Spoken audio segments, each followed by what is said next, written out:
Sometimes I love this band. Sometimes I'm just like, no, you keep doing your thing. I'm enjoying it. It's true, right? It's just like, yeah.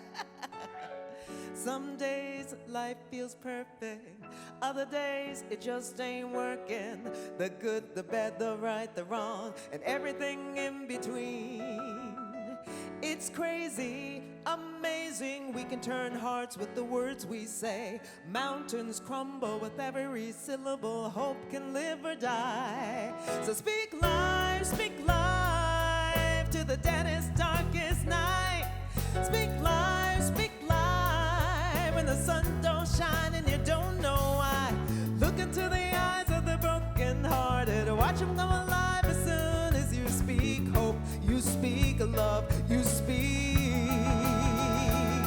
speak life. Oh, oh, oh, oh, oh. You speak life.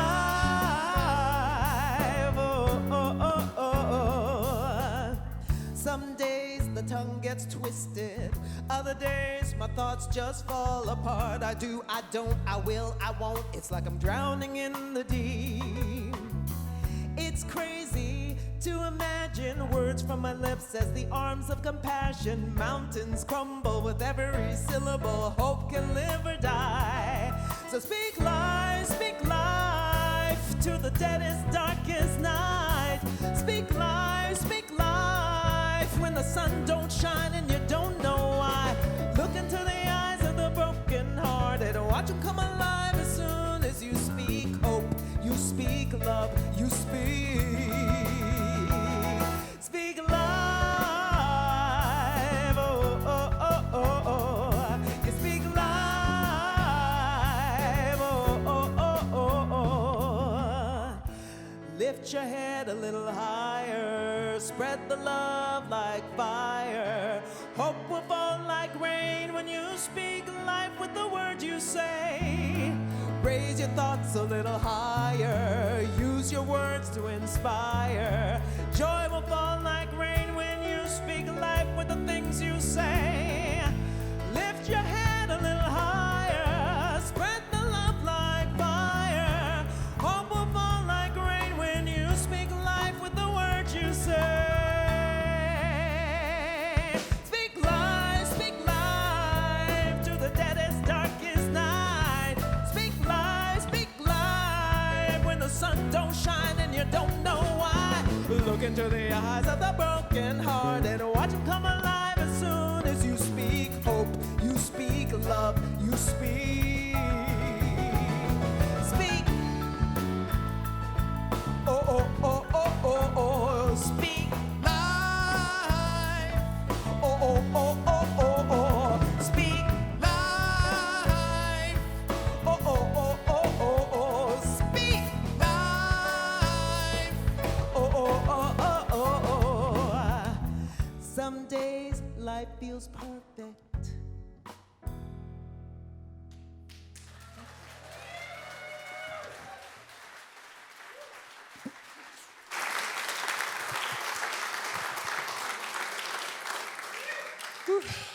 All righty, speaking life. That's coming next, but before she gets up here, I get to tell stories about our guest speaker, Rev Andrea, who is Andrea Weatherhead, who is a longtime member. She found us in 1996, but she didn't just jump right in. She did get involved, and in 2013, she became a practitioner. And it wasn't too far after that she signed up for ministerial school and completed that in 2020. So, yes. She's also got a master's in consciousness. She did the full meal deal. But here's something about Andrea, is if you want to get to know somebody, and this relates to us, sign up for ministerial school together. They tell us really quickly that if you're going to be a minister, you need to do your work now instead of up on stage. And so our group that went through ministerial together really supported each other in doing our work to come to ministerial life in a place where we weren't every day doing our work in front of people. But she has taken that journey and embodied it in such a beautiful way that it shows up in her creativity, which is her value. And that creativity shows up as she teaches our creativity as a spiritual practice ministry, really putting it together. And she's also done that all of her life, her professional life. She has done that in her, well, let me put it like this. If you've ever been in a museum and a display sort of just grabbed you and pulled you in, Andrea might have had something to do with that. She also used her talents in our journey of finding our new home and landing in this place. And now the place that it is that we've created, Andrea was a critical part of that. And so she lives her she lives her talk. She walks her talk. And she gave me a long bio. I didn't use most of it. But if you want to know more, I'll let you read it later. But in the meantime, Andrea's going to share this morning, and I'll just get out of the way. Let's go.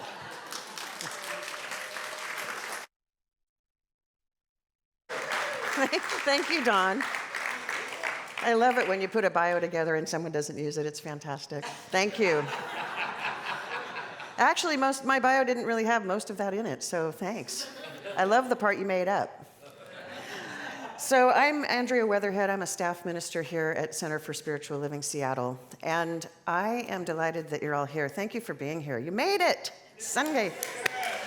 And thank you online for people being here too, because I can feel your vibration and I can see you in your pajamas. But I'm really glad you're here. So this morning, I'm just going to continue on our theme of freedom and responsibility. This is July, this is Independence Month, freedom and responsibility. But part of the theme, as we wrote it on the website, had a quote from Viktor Frankl. And that quote is, "Between stimulus and response, there is a space. In that space is our power to choose our response. In our response lies our growth and our freedom." Those are really intensely powerful words, every one of them, which is why I said it slowly. That quote comes from a book that he wrote called Man's Search for Meaning. And Viktor Frankl was a very known psychologist in his day. He was an author, and he was also a Holocaust survivor. And one of the things that he identifies in the Man's Search for Meaning is that meaning is part of identifying a purpose in life to feel positive about, and then immersively imagining its outcome.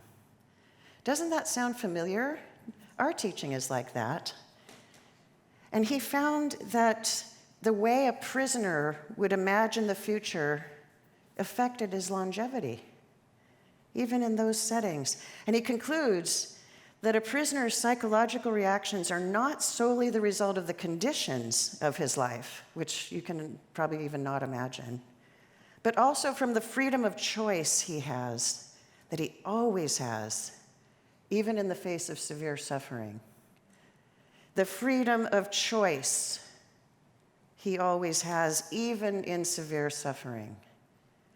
Those wise words from Frankl remind us that we have an extraordinary power at our fingertips to choose our response, and therefore choose how we go through our life and how life feels to us. He calls it a space. I call it the gap. But that's where freedom and growth reside, in that space. And when we hear these words, we are reminded that we're not just products of our conditions or circumstances in life. We actually design our own life. We're the architects of our life. Those of you who've studied Science of Mind teachings here know this. This is a fundamental part of our teaching. And you know, we sometimes boil our teachings down to 3 words: consciousness is cause, or change your life, change your thinking, change your life. But those are just taglines for a much broader study of principles that are core to aligning with spirit, aligning with the good, aligning with connection, aligning with unity as you move through your life, because that's where you create that space of possibility. So in that space, there's infinite possibility. We teach that here. You can take a class next Sunday. I'm going to do a little advertisement. You can take a class next Sunday from Karen Cleveland called 3 Keys to Spiritual Living. 90 minutes of your time, that's it. It's free. And you can get a really good introduction to what we teach here. And then if you want to dive a little deeper, we have a class in the fall that I teach called Beyond Limits.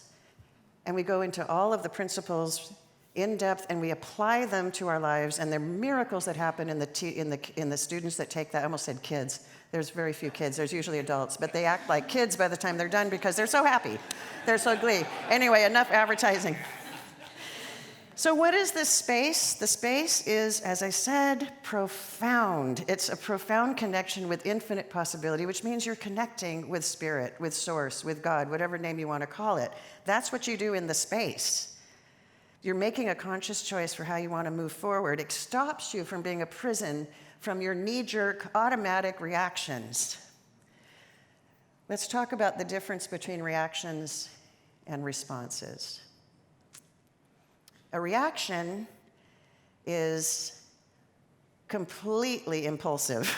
There's no thinking, there's no processing. It happens in a microsecond. It comes from a primal part of your brain where you have carved some kind of neural pathway that you know that that reaction worked 10 times before and it's working again now.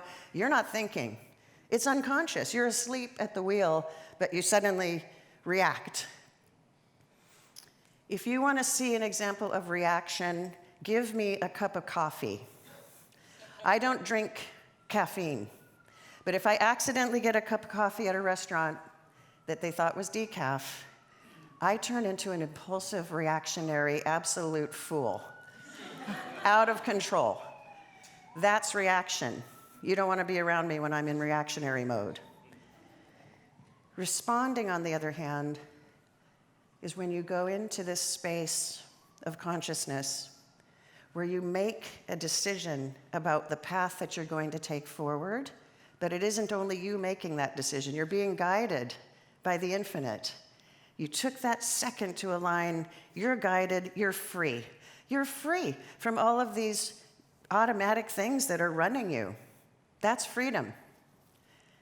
I don't want to give a bad name to reacting, though, because reacting has actually saved lives over thousands of years.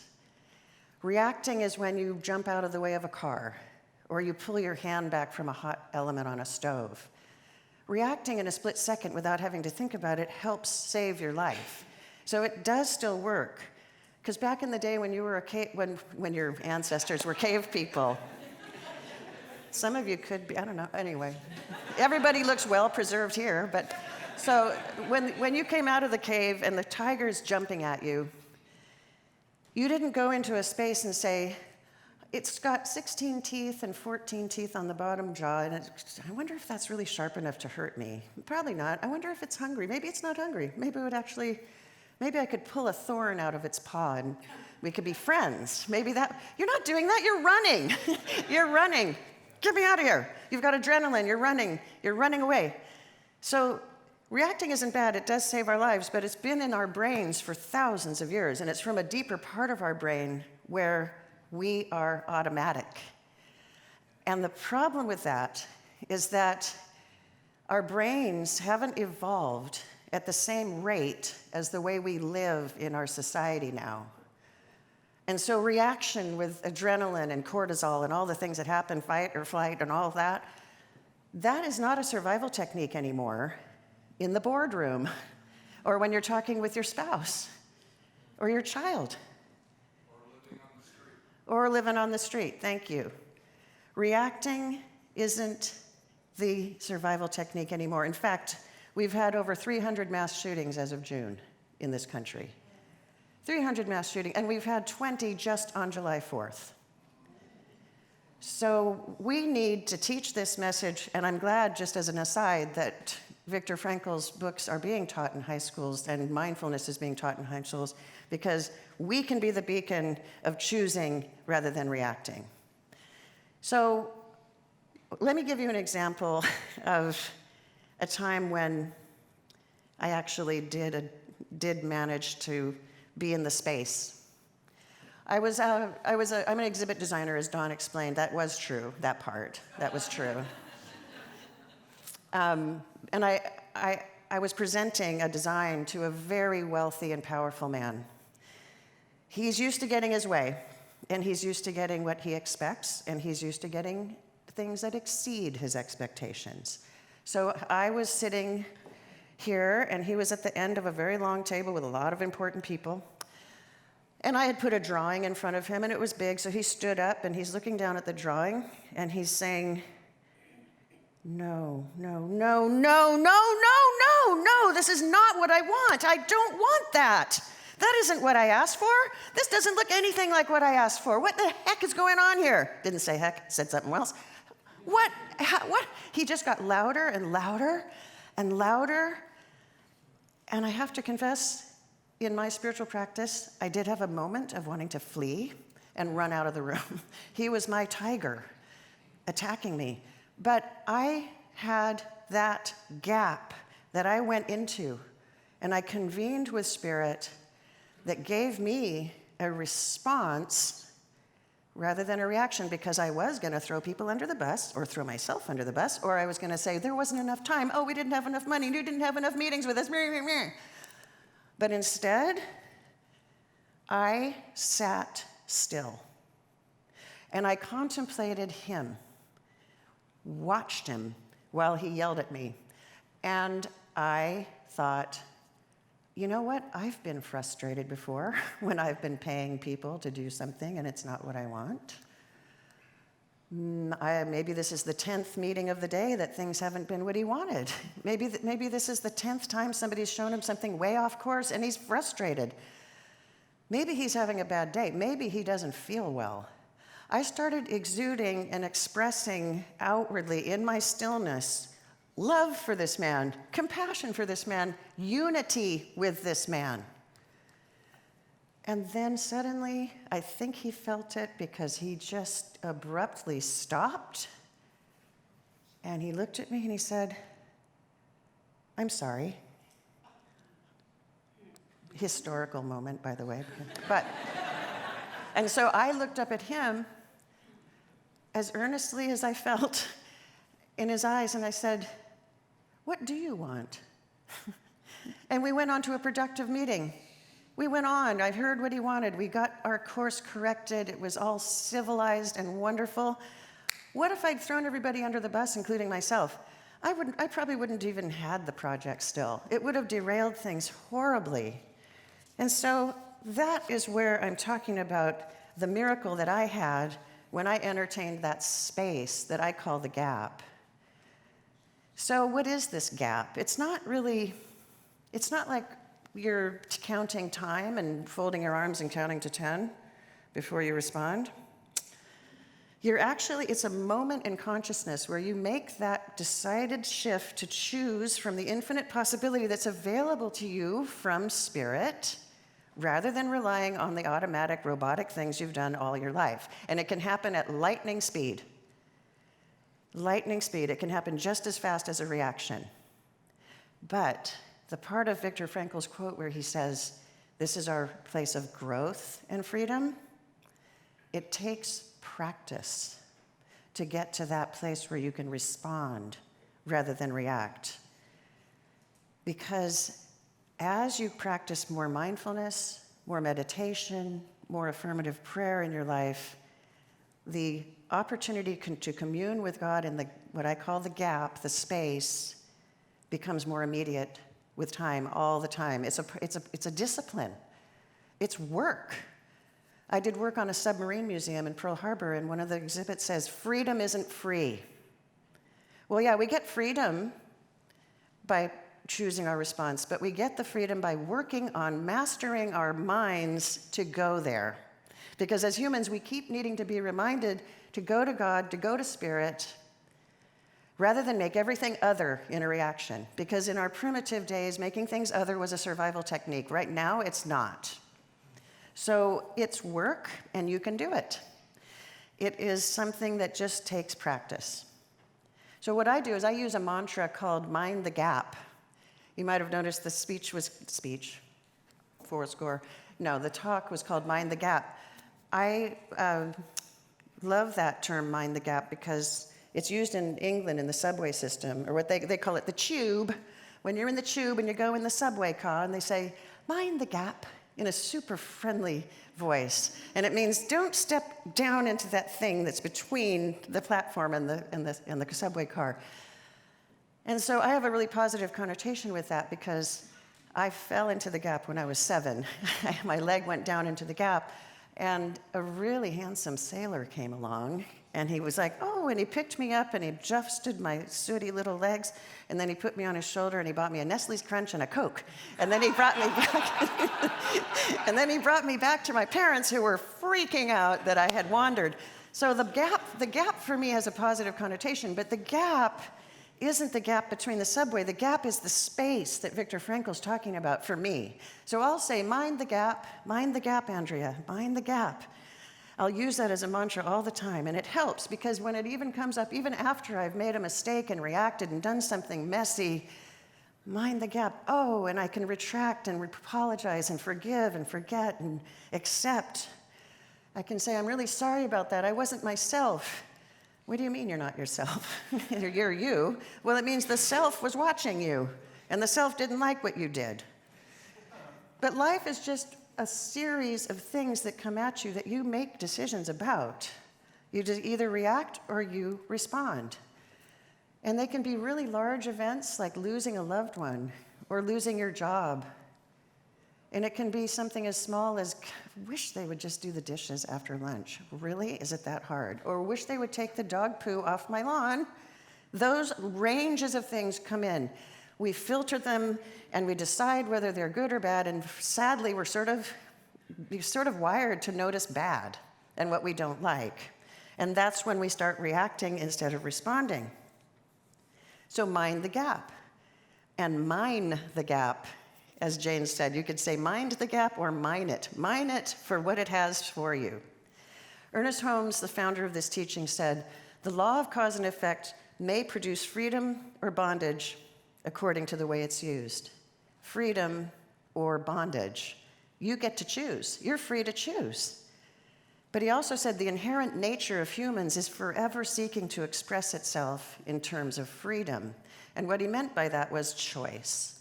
Choice from a conscious place. And there's growth that happens. There's growth when you practice discipline about going to God, going to Source to get what you need to do next in a situation, rather than allowing those automatic knee-jerk reactions to just rule you. Every time you go beyond your comfort zone and do that, every situation, no matter how difficult, can become a place for opportunity for self-expansion, self-discovery, self-improvement, and transformation. Because you're choosing love. You're choosing love. If you had to pick one decision about how to move forward in a response, choose love. Choose love. That sounds so trite. Choose love. Love wins. Blah, blah. What has love got to do with it? It's just, the world is really screwed up, and just going around saying choosing love isn't going to do anything. Yes, it is.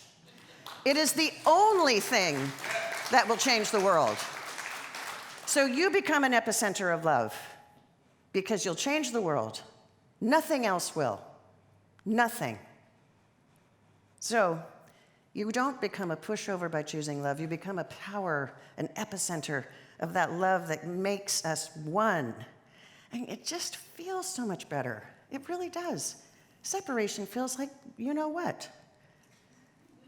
So I have another example of where I didn't necessarily do as good a job as I did in the boardroom that time. But my mother just passed away about 2 months ago. And it was very sad. It was sad. I mean, she was old, so she had a great, very long life, but it was still sad for me and my sister. And my sister lives in Norway permanently, and she came over. And after my mother had passed away, we were plunged into all these things we had to do together to manage everything. And you have to know this about my sister. Her name is Lynn. And Lynn is 180 degrees different from me. 180 degrees different. She actually knows how to take care of herself. I call her a teacher where I used to, this is a spiritual practice at work. I call my sister a teacher to me, whereas in the past, she just bugged me. But she's a teacher to me because she knows how to take care of herself. And she used to sing that Bobby McFerrin song. That's the Bobby McFerrin song that says, "Don't worry, be happy." She sings it, "Don't worry, I'm happy." She literally sings that song that way. And so I tease her about that. But so we had to get our act together to do all this stuff. How are we going to do that? We fight because we have so many differences, and we argue a lot. We don't even fight the same way. She's even different about the way she fights. She explodes, and then minutes later she's like, I feel so much better. Anyway, let's get going. And I have been destroyed, and I'm withered, and I am ruminating and sulking. I mean, we're just really different. But when my parents left their will, at the very end, there were some little lists of things that we should each get. Kids, so-and-so gets a violin, and the other one gets a teapot, whatever. And there were about 10 things. They hadn't by any means listed everything they owned. And so we were reading that last part, and my father, he was kind of a fun British sense of humor type of guy, he wrote at the end, "Swap stuff around if you want. Share up items not listed. Be fair or we'll haunt you."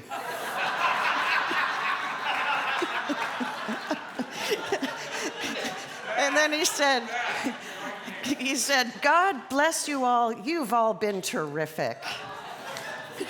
Well, that just melted both of us. We just really knew that what he was saying was to be in the gap, to be in the place of union with one another, not separation, to be in a place where our sisterhood and our family connection meant more than the teapot or the violin or the whatever. We knew that when we read that. We both wept when we read that because it was so him. God bless you all, been terrific. So we tread lightly. We were very light with. I could tell she was really being careful about not reacting to things that bug her because I bug her as much as she bugs me. And we were doing super well. And so when she would suggest the method to do something, I would try to avoid rolling my eyes and going, God, that is such a stupid way to do that. Instead, I would say, well, I'd come from a place of curiosity. Tell me more about what you're thinking. And then she would explain, and many times her method did turn out to be awesome in spite of my know-it-allness. And so I started to get a bigger view of her by allowing her to be her.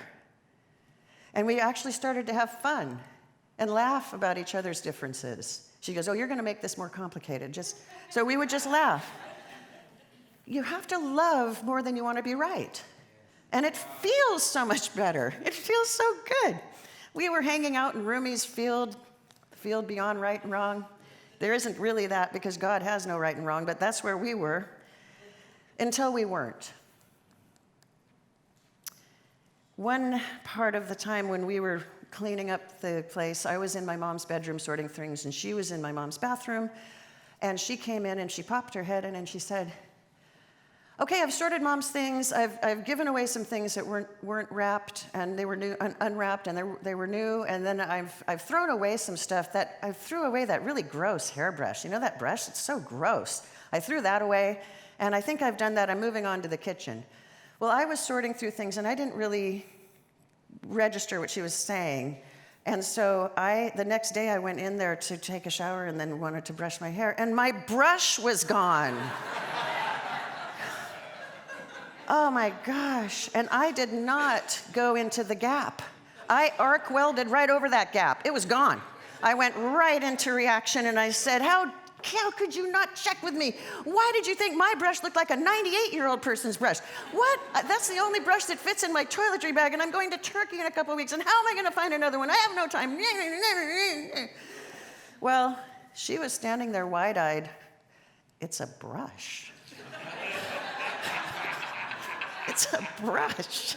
Well, the thing is that it wasn't just the brush, of course. It was my mother's passing. It was the stress. It was the list of things. It was everything. But my spiritual practice, even though I went right over the gap, let me back up and get into that space pretty quickly where I said, I am so sorry. It's not about the brush, and you know it. And she said, I know. I'll get you another one. She got me another one the next day. It's really great. It's the best. And my other brush was really gross. It really was. So I just began to take a much more holistic view of her. I managed to see more of her. I managed to see that my sister Lynn, that's her name, is the unique expression of God exactly the way she is. And it's for me to look at what I have that I'm projecting onto her. So I'm just going to wrap up with 3 things that I think can help when we're trying to apply this sort of thing. First of all, get to know yourself. Get to know yourself. Because through self-awareness, you start to see the places where you might have wounds that are getting triggered and making these fast reactions happen that do damage, and they separate. You can do that by meditating, by journaling, through affirmative prayer. You can connect to your innermost self through contemplation. Take some silence. Just be silent. Kathy Ann, a couple weeks ago, maybe a couple months ago, said something that I wrote down because I really liked it. She said, you project yourself onto others either in greatness or smallness. Let the Holy Spirit reveal you to you. Let the Holy Spirit reveal you to you. Because then you can widen that gap. You can live in the gap. It's not a gap anymore once you live spiritually in every moment. And with a spiritual practice, that helps you do that. I recognized that I really like making my sister wrong. I really did. That was my first reaction in every situation. It was not fair. And that came from my observation that I'm the youngest. And she was the oldest. And I, as a child, was always told, you're not old enough to do that. You don't know how to do that. You can't possibly remember that because you weren't even born. So, how do you think that reverberates? And if you discover that, that's what I discovered. And I was able to actually see her and see myself in relation to her. Mind the gap between you and your self-talk. Give yourself a break. Give yourself a break. Take a day and write down what you say to yourself. Oh, I can't believe I left my power cord at home and I need it all day at work. What an idiot. Oh, I can't believe I forgot that. That is so stupid of me. Oh, how careless of me. I'm so clumsy. I dropped that vase. What a clumsy clot. God, I can't believe I don't really want to wear a dress because I don't like the way my body looks. And why don't I stick to my diet? I'm such a loser. I don't even have any discipline. Why can't I just do the things that I want to do? I just keep sabotaging myself. Right? Some people might resonate with that. Write it down and look at it and replace it. Go into the gap for yourself and replace it with something that is positive about yourself. You're beautiful. The rest of the world sees you as beautiful. And then the last part of this is really try not to judge yourself or other people. God doesn't judge, so you shouldn't. We go through the world with super limited information that we take in through our little narrow, belief-ridden minds that perceive in just a certain way to keep everything separate from us. But we don't really examine what we consider to be a truth. What we take in, we call truth with a little t. We don't examine it closely, and we don't even ask ourselves questions about whether, when we see something, whether it's right or wrong. And so we start to act based on what we see, based on our conclusions, and it's just a circle that needs to be stopped by the holy gap of choices when you know you don't have all the data. Briefly, there's a thing called the ladder of inference that they teach in self-mastery, where we select data, we add meaning to it, we make assumptions based on that, then we draw conclusions, and then we adopt beliefs about the world, and then we take action, and it's a cycle.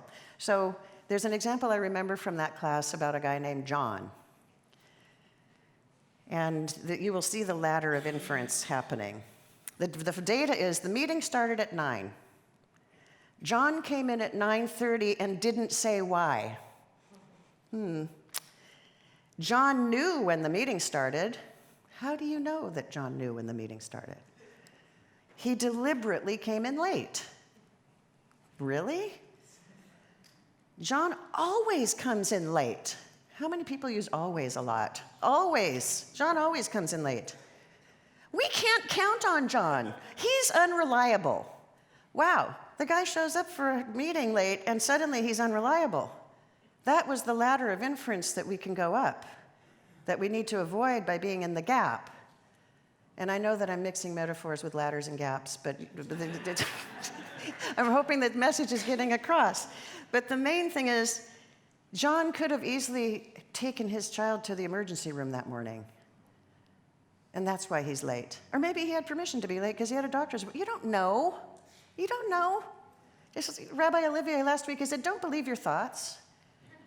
Don't believe your thoughts about everything. Open with questions. Go with connection. Go with oneness, not otherness. We're making John totally the other in this. So with practice, we can widen this space, make conscious choices, and gain clarity and wisdom, and be intentional rather than reactive. And that way, we can make a movement of people who are intentional and responding and becoming the best versions of ourselves and living out Viktor Frankl's words. Within this space lies our power and our growth and our freedom. So let's embrace it. Consciously choose. And let's live in this mystical gap of alignment as much as we can. Let's make the gap our life. So by that, we can make an awakened world and have higher potential in all ways and be contagious. By the way, Lynn, if you're watching, I do love you. Let's pray. And I know that Spirit, Source, God, that source of infinite possibility, endless love, endless unity, harmony, peace, joy. I know that that is what Spirit is, and I know that as I am an example and an expression of all of that potential, I have access to all that potential. I have access and I can be the joy. I am the joy. I am the harmony. I am the love. And I know that all of us here are love. That is our core being. That is who we are. I know we're conscious of being unified with one another. I know that we can choose love over hate. We can choose accepting over judging. We can choose forgiveness over resentment. We can choose goodness over derision. I just know that it's possible for all of us as we are given the discipline to mind the gap and mind the gap for all it has to offer. For all it has to offer to us as individuals and as we emanate that love outwardly into a world that works for everyone in harmony. And I know this is the truth, and I'm so grateful for the truth, with a capital T. And I release my word knowing that it's easy. We sit back with this intention, it comes to us, discipline comes to us easily, believe it or not. And for that, I'm grateful. And I say, so it is.